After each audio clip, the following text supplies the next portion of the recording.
Hello friend, मेरे इस नए ब्लॉग में आप सभी का स्वागत है। दोस्तों, कैसे हैं आप लोग? उम्मीद है आप सभी स्वस्थ होंगे, मस्त होंगे। दोस्तों, आज मेरे ब्लॉग का 16वां दिन है और इस 16वें ब्लॉग में मैं आपको बताने वाला हूं कि आज मेरा दिन कैसा रहने वाला है। तो दोस्तों, दिन की शुरुआत साइट पे सुपरवाइज़र इंजीनियर से बात करके हुई है और अभी एक साइट पे मैंने जस्ट बात की है। तो वहाँ पे कुछ टीएनपीज़ का इशू है, तो मैंने काम अभी रोक दिया है और कॉन्ट्रैक्टर को बोला है कि भाई पहले तुम जितना भी कंप्लायंस है हमारे इंजीनियर द्वारा, जितना भी ऑब्जर्वेशन है उसको पहले कंप्लाई करो, उसके बाद ही आप काम करना है।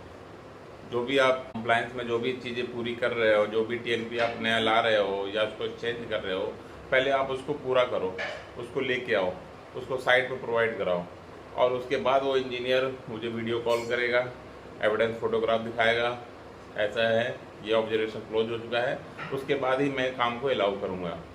दोस्तों, ये बहुत ज़रूरी है क्योंकि एक ख़राब टूल्स को कोई एक्सीडेंट करा सकता है, इसलिए बहुत ज़रूरी है कि बुरे काम को होने से रोका जाए। तो मैं अपने सारे इंजीनियर से इसीलिए सवेरे बात करता हूँ, टीम लीडर से बात करता हूँ कि यदि कुछ भी आपको ऐसा लगता है कि टीएनपी जो भी टूल्स एंड पीपीज में जो भी खराबी है, तो आप लोग उसको यूज़ ना करें, उसको एनी हाउ आपको रिजेक्ट करना है। दोस्तों, ये मेरा डेली बेस का ही काम है।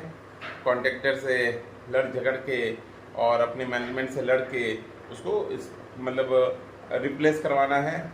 कई बार होता है दोस्तों, काम बंद हो जाता है, 2-2, 3-3 दिन गैंग चली जाती है, फिर ऊपर से मुझे बोला जाता है कि आपकी वजह से 2-3 गैंग चली गई। लेकिन मैं इन चीज़ों का दोस्तों मैं केयर नहीं करता। गैंग जाती है तो जाए, मेरे को कोई फर्क नहीं पड़ता। मुझे बस, मैं जब तक हूँ साइट पे, मैं जब तक प्रोजेक्ट में बैठा हूँ, तब तक कोई इंसिडेंट ना हो, बस मेरा ये रहता है मोटो। और बाकी मैनेजमेंट को भी मैं बोल दिया मैंने कि आप देख लीजिए, आपको कोई और सेफ्टी ऑफिसर मिल जाए तो आप रख लीजिए, लेकिन जब मैं यहाँ पर हूँ तो मैं ऐसे टीएनपी, खराब टीएनपी और इस तरीके के इन्वायरमेंट में मैं काम नहीं होने दूंगा। तो कभी तो दोस्तों ऐसा होता है कि कभी मेरी चीज़ों को सीरियस ले लिया जाता है और कभी कभी अवॉइड करने की भी कोशिश की जाती है। तो जहाँ अवॉइड करने की कोशिश की जाती है वहाँ मेरी नज़र पहुँची जाती है, मैं फिर से काम को बंद करवा देता हूँ। तो ये जो चीज़ें हैं दोस्तों, ये एक सेफ्टी ऑफिसर के साथ, सेफ्टी इंचार्ज के साथ चलती रहती हैं और हम निश्चिंत होकर बैठ नहीं सकते। हम किसी इंजीनियर या किसी मैनेजर या किसी साइट के जो गैंग लीडर हैं, इन पर हम पूरी तरीके से फेथ नहीं कर सकते कि ये लोग सही तरीके से ही काम कर रहे होंगे। इसीलिए हमारा काम इसलिए बढ़ जाता है कि हम इनका इंस्पेक्शन करें, सही तरीके से मॉनिटरिंग करें कि इसमें कहीं सुरक्षा चूक तो नहीं हो रही है। तो एक सेफ्टी ऑफिसर का रोल दोस्तों बहुत ही चुनौतीपूर्ण है। हमें बहुतों से बात करनी पड़ती है, उनको सही परामर्श देना होता है और अपनी चीज़ों को प्राथमिकता के साथ रखना पड़ता है। क्योंकि आप सभी को पता है दोस्तों, यदि एक इंसिडेंट हो गया किसी भी साइट पे, इंसिडेंट का मतलब कोई घटना हो गई किसी एक वर्कर्स के साथ, तो आप समझ सकते हैं कि सबसे पहले उस वर्कर्स की फैमिली सरवाइव करती है। दूसरी चीज़ कि एक इंसिडेंट होने पे या किसी की कोई भी एक्सीडेंट हो गया या किसी की जान चली गई उस इंसिडेंट में, तो आप समझ सकते हैं कि कंपनी के नाम का भी एक तरीके से उसका नाम भी खराब होता है। आपने जिस किसी का भी काम लिया है, या वो स्टेट गवर्नमेंट का हो या सेंट्रल गवर्नमेंट का हो, तो आप उसकी नज़र में भी आप ब्लैकलिस्ट होते हो, उसकी नज़र में भी आप खराब होते हो। एक छोटा सा एक्सीडेंट आपको 1 महीने 2 महीने के प्रोग्रेस के पीछे लेके जाता है दोस्तों। और यदि फैटल एक्सीडेंट हो गया तो आप बहुत पीछे आ जाते हो। तो इसीलिए मेरा ये मानना होता है कि मैं यदि हूँ तो मैं ये सारी चीज़ें हमारे साइट पे ना हो, ऐसा इन्वायरमेंट ना बने। तो इसलिए मैं डेली सवेरे उठ के, मैंने जो आपको बताया था कि मैंने एक व्हाट्सएप ग्रुप बनाया हुआ है साइट सेफ्टी ग्रुप का, उसमें मैं हिंदी में मैसेज लिख के डालता हूँ और उसमें सारे जो भी गैंग लीडर हैं और उनके जो सेफ्टी स्टीवर्ड हैं, इंजीनियर हैं, सभी उस ग्रुप में रहते हैं। उनको एक सुरक्षा निर्देश हिंदी में दिया जाता है ताकि वो पढ़ें और उसके हिसाब से वो प्लान करके काम करें। टीबीटी में हमेशा दोस्तों दो मतलब 5 से 10 मिनट की टीबीटी मीटिंग होती है। टीबीटी मीटिंग का मीन्स होता है दोस्तों टूल बॉक्स टॉक। तो एक छोटी सी मीटिंग होती है 5 से 10 मिनट की। उसमें काम को किस तरीके से करना है गैंग लीडर द्वारा बाकी सदस्यों को अपने बताया जाता है और किसकी क्या जिम्मेदारी रहेगी, किस टूल्स के साथ मतलब टूल्स की कितना टूल्स लगेगा, कौन से वर्कर्स की क्या जिम्मेदारी है, फीचर्स की क्या जिम्मेदारी है, सबकी अपनी अपनी रिस्पॉन्सिबिलिटी के बारे में सबको पता है। ये सुनिश्चित करेगा आपका गैंग लीडर। और उसके बाद उसी टीबीटी मीटिंग में इंजीनियर द्वारा सबको सुरक्षा निर्देश दिया जाता है, सेफ्टी स्टीवर्ड द्वारा सुरक्षा निर्देश दिया जाता है और फिर काम को आगे बढ़ाया जाता है। तो इस तरीके से टीबीटी मीटिंग की एक इम्पोर्टेंस है हमारे वर्क में। साथ में ये वीक के बीच में मैं इनको एक मोटिवेशनल सेफ्टी ट्रेनिंग देता हूँ, जॉब स्पेसिफिक सेफ्टी ट्रेनिंग देता हूँ ताकि इनको साइट पे होने वाले जितने भी हज़ार्ड हैं वो उनसे ये बच पाएँ। हज़ार्ड मीन्स मैं आप सभी को बता दूँ, यदि कुछ ऐसे लोग भी हैं जो आई थिंक हज़ार्ड का मीन्स समझ नहीं रहे। हज़ार्ड मीन्स खतरे। साइट पे हमारे काम को करने में आप सभी को पता है OPGW इंस्टॉलेशन का वर्क होता है टावर के ऊपर। तो सबसे बड़े जो खतरे हमारे काम में दोस्तों आप सभी को पता है, एक तो फॉल फ्रॉम हाइट है, मतलब ऊंचाई, टावर मतलब हाइट है, ऊपर से आदमी के गिरने का खतरा है।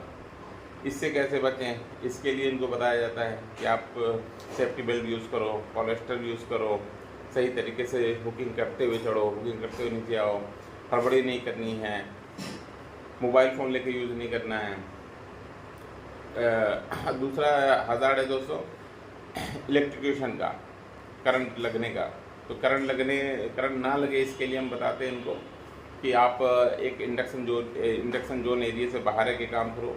जैसे इंडक्शन जोन एरिया दोस्तों इनका कौन कौन सा है, इंडक्शन जोन एरिया इनका है, जैसे इसमें हमारे टावर के स्ट्रक्चर आपने देखा होगा दोस्तों, खेतों से जो बड़े बड़े टावर जाते हैं सेम उसी का स्ट्रक्चर है। तो उसमें जो दो आपने देखा होगा पूरा टावर है, उसके ऊपर दो ऐसा पिक लगा होगा, दो मुंडी टाइप की है, दो टोपी आप बोल सकते हैं उसको, तो उसको पिक बोलते हैं, जिस पे आपका अर्थवायर लगा होता है। अब अर्थवायर को ही हटा के OPW शिफ्ट होता है। और जो नीचे जो आपने देखा होगा राइट एंड लेफ्ट में जो तीन फेज अलग अलग हैं, उसमें मोटा कंडक्टर ज़्यादा है, वो क्रॉसम है। तो उस क्रॉसम पे हमको नहीं जाना है। जो बॉडी से एक अलग से एक एंगल टाइप का बना रहता है, उसमें इनको नहीं जाना है। इनकी बॉडी ही इनका एक सेफ वर्किंग क्लियरेंस है, वहीं पे इनको रहना है और वहीं पे इनको काम करना है। तो दोस्तों इस तरीके से इनको बहुत सारे हज़ार्ड हैं। और भी स्नैक बाइट है, खेतों में काम करेंगे तो सांप मिल सकता है, और टूल्स है, ऊपर से गिरेगा तो आदमी के ऊपर ही गिरेगा, तो वर्कर उससे बच पाएँ, अपने आप को बचा पाएँ, सही हैंडलिंग मटेरियल कर पाएँ, सही टूल्स का इस्तेमाल कर पाएँ। तो और वॉकी टॉकी जो बहुत ही इम्पोर्टेंट टूल्स हैं इनके लिए, उससे इनको मतलब बात करनी है। मोबाइल फ़ोन यूज़ करने के लिए नहीं बोला जाता है, क्योंकि मोबाइल फ़ोन दोस्तों आप सभी को पता है कि वो क्या है, मोबाइल फ़ोन नेटवर्क बेस पे काम करता है। और वॉकी टॉकी हम इसलिए यूज़ करने के लिए कंपलसरी हमारी तरफ से है, क्योंकि वॉकी टॉकी सिग्नल बेस पे काम करता है। सिग्नल वीक नहीं हो सकता दोस्तों, एक रेंज रहता है कि वॉकी टॉकी 5 किलोमीटर का है या 2 किलोमीटर का है। तो इस रेंज के अंदर यदि आप काम करते हैं तो वो क्या है कि कभी भी ब्रेक नहीं होगा। आपने देखा होगा दोस्तों बॉर्डर पे, आपने कभी आपने देखा होगा, शायद इधर उधर गए होंगे, चाहे आपने टीवी में देखा होगा, तो मूवी में देखा होगा, वॉकी टॉकी का इस्तेमाल किया जाता है CSF या BSF वालों की तरफ से। क्योंकि ऐसी जगह पे नेटवर्क नहीं रहता है, मोबाइल का कोई टावर नहीं लगा रहता है, तो वहाँ पे सिग्नल काम करता है और सिग्नल आपको वॉकी टॉकी प्रोवाइड करती है। और मोबाइल क्या है तो दोस्तों, मोबाइल क्यों यूज़ नहीं करने देते, नेटवर्क कहीं है कहीं नहीं है, कहीं आपका टावर लगा है तो आपका नेटवर्क है, बाकी ऐसे हिली एरिया में तो बहुत मुश्किल होता है। इसलिए walkie talkie compulsory transmission work के लिए स्पेशली रहता है, सर्वे वर्क के लिए। तो दोस्तों इस प्रकार इनको सारे हज़ार्ड बताए जाते हैं और उस हज़ार्ड से कैसे बचना है वो सारे इनको मतलब सारी बातें बताई जाती हैं, सुरक्षा नियम बताए जाते हैं।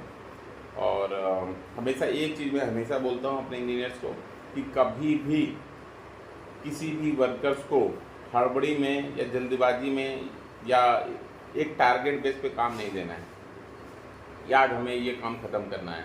आप सुरक्षा के साथ काम करो, काम ख़त्म हो ही जाएगा। बस आप टारगेट लेके कभी नहीं चलना है। स्पेशली मैं सभी को बताना चाहूँगा जो ट्रांसमिशन लाइन से जुड़े हैं या जो कंस्ट्रक्शन वर्क से हैं, टारगेट बेस पे दोस्तों काम ना कराएं, क्योंकि टारगेट के हिसाब से यदि हम चल रहे हैं तो वहाँ पे हड़बड़ी होगी, जल्दबाजी होगी, और जल्दबाजी होगी तो दोस्तों कहीं ना कहीं इंसिडेंट या एक्सीडेंट होने के चांस रहेंगे। तो आगे के वीडियो में दोस्तों मैं आज अभी थोड़ी देर में भिलाई निकलूँगा और वहाँ पे कुछ वर्क है, डॉक्यूमेंटेशन वर्क है दोस्तों। तो वहाँ पे कुछ डॉक्यूमेंट रिसीव करना है मुझे, और वो डॉक्यूमेंट रिसीव करने के लिए मेरे को जाना पड़ेगा। और जाते जाते कुछ एक वीडियो मैं आपको कुछ चीज़ें और बताऊंगा, उसमें उस वीडियो को भी हम इंक्लूड करेंगे। और आगे की जो भी उसके आगे की भी जो दिनचर्या रहेगी वो इस वीडियो में मैं इंक्लूड करूँगा। दोस्तों मैं ऑफिस में आ चुका हूँ, आप देख सकते हैं, और अब आगे का मैं काम कंटिन्यू करूँगा और मुझे भिलाई जाना है, इसलिए मैं इस वीडियो को दोस्तों आज दिन भर के लिए मैं यहीं पे ख़त्म करता हूँ और मिलेंगे दोस्तों नए ब्लॉग में। अभी के लिए इतना ही, धन्यवाद।